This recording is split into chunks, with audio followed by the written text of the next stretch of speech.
Számunkra hatalmas megtiszteltetés, hogy Magyarország egyik legsikeresebb, legnagyobb hagyományokkal rendelkező sportágját tudjuk segíteni és támogatni.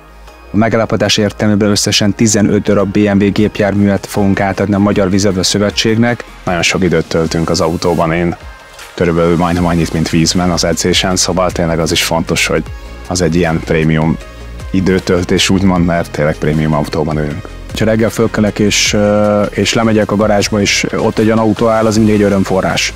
Én úgy gondolom, hogy mindannyiunknak az, és adhat egy plusz motivációt. Köszönöm azoknak, akik ebben benne voltak és segítették. Köszönöm a Rack Autónak, köszönöm a BMW-nek, illetve köszönöm a Business Lease-nek.